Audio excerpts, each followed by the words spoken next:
मानसिक रूप से दिवालिया हो जाने पर समाज सोच नहीं पाता है, समझ नहीं पाता है, अपनी वैज्ञानिकता खो देता है।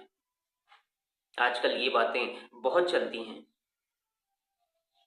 कि ये मेरी जमीन है, ये मेरा राज्य है, मेरी भाषा बोलो। तुम्हारा राज्य, तुम्हारी जमीन, ये तो मिट्टी है और मिट्टी से सीखो। उसमें तुम बीज लगाते हो, उसी बीज से पैदावार होती है। वो कोई भेदभाव नहीं करती है। उसी पैदावार को तुम खाते हो, तुम्हें बल आता है और उसी बल का तुम दुरुपयोग करते हो, लोगों को बांटते हो।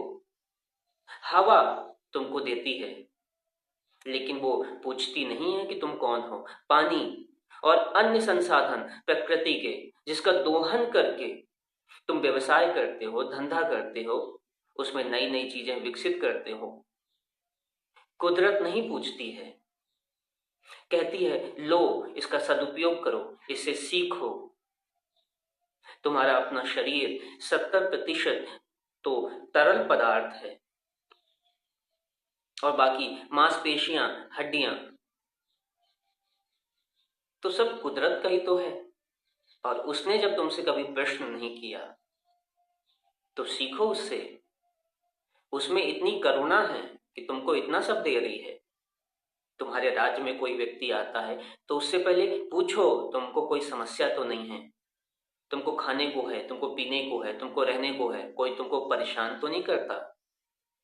जब ये भाव रखोगे तो सामने वाला भी तुम्हारे प्रति, तुम्हारे भाषा के प्रति, तुम्हारे नियमों के प्रति संवेदनशील होगा। आपसी प्रेम जागेगा, हिंसा से केवल हिंसा जागेगी। इसके लिए बहुत सचेत रहें।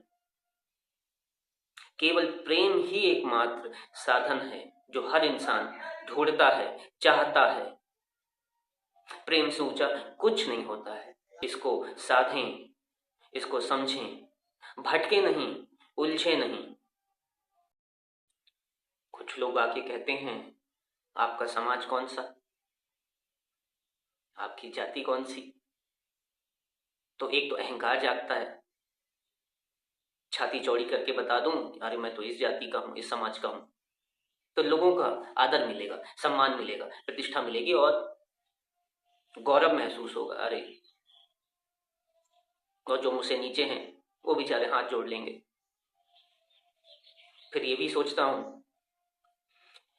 कि ये शरीर 70% तो पानी है, बाकी मांसपेशियां हैं, हड्डियां हैं, इससे तो गंदगी ही निकलती है। ऐसा कौन सा अंग है जिससे कि खुशबू और बड़ी ऊंची धरोहरें निकलती हैं। और एक खोपड़ा, राग और द्वेष का पुतला जो कि इंसान को भ्रमित किए रहता है।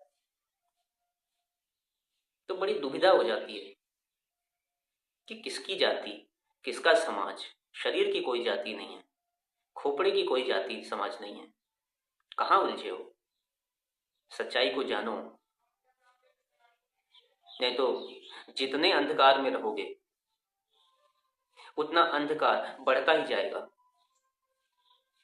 और लोग बैठे हैं उपयोग करने के लिए, बांटने के लिए, तोड़ने के लिए। प्रकाश बनो, प्रकाश।